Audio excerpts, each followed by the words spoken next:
Just a few weeks ago, the Knicks looked like a team with a ceiling.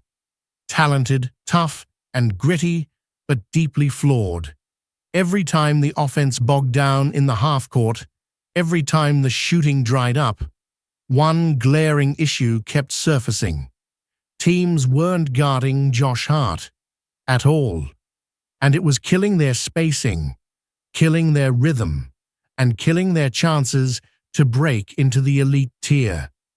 Opponents were daring him to shoot, clogging the paint, and forcing the Knicks into inefficient, stagnant possessions. But now, everything's changed, because the Knicks have officially solved their biggest problem. And the answer had nothing to do with Hart suddenly becoming a knockdown shooter. Instead, it came from a strategic adjustment that unlocked their offense in a way we haven't seen in years. Let's rewind for a second. The problem wasn't new.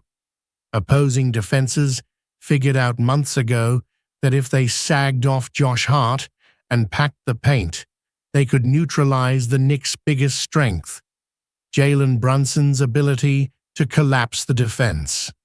Without shooters around him, Brunson was forced to dribble into traffic, take tough contested shots, or give up the ball early.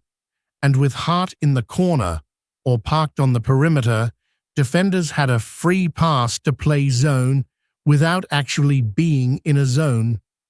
Game after game, you saw bigs like Horford or Porzingis standing in the paint, daring Hart to pull the trigger from deep while keeping their eyes locked on the ball. It was simple, it was effective, and it was suffocating. The Knicks tried different things. They moved Hart to the dunker spot. They used him as a cutter. They even ran occasional pick and roll with him as the ball handler. But none of it really worked, because the defense never respected him as a scoring threat. And no matter where he stood, he wasn't drawing attention. The floor stayed cramped, the offense stayed clunky, and the Knicks stayed predictable. That all changed in Game 4. Instead of trying to force Hart into a role he wasn't built for, New York leaned into what he does best and redesigned their offense around it. They didn't ask him to stand still and knock down threes. They turned him into a weapon without the ball. Early in the game, the Knicks used off-ball screens to empty a side of the floor, then ran Brunson and Hart in two-man actions. The goal? Get Hart moving either as a screener, a decoy, or a connector while giving Brunson more space to operate. And immediately, it started to work.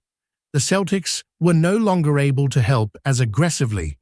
The spacing opened up, and Brunson began picking apart mismatches one possession at a time.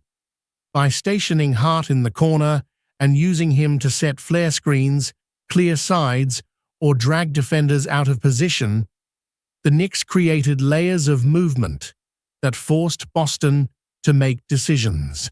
No more standing around, no more predictable ISOs. Instead, it was calculated chaos.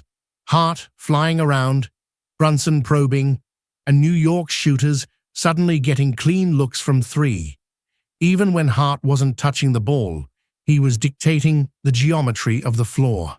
And that's the key. They stopped using Hart as a shooter and started using him as a manipulator.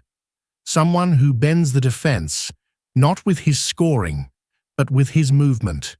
They used him to screen for shooters like OG and Mail, to set double screens with Mitch, to crash the glass and collapse weak side help.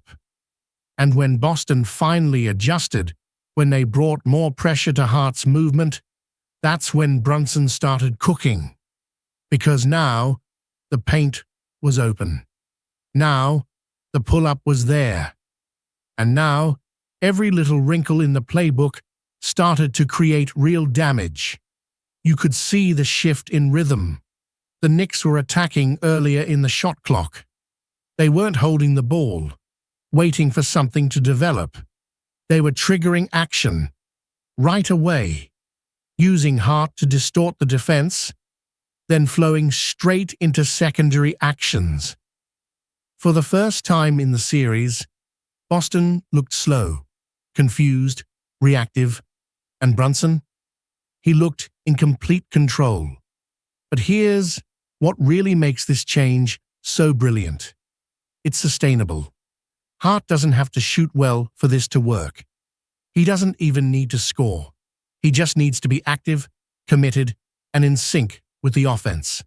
And the Knicks have built a system around that exact idea, one where a non-shooter can be the fulcrum of motion, not a liability. One where Hart's basketball IQ becomes a weapon, not a weakness. That's not a temporary fix. That's a structural change, a permanent solution to a problem that was threatening to derail their season. And maybe most importantly, it's made the Knicks unpredictable again. Instead of relying on Brunson to bail them out every time, they've diversified their attack. Whether it's McBride popping for a catch-and-shoot three, OG cutting back door, or Mail coming off a pin down, everything starts with movement. And all of that movement starts with Hart. This isn't just about Game 4.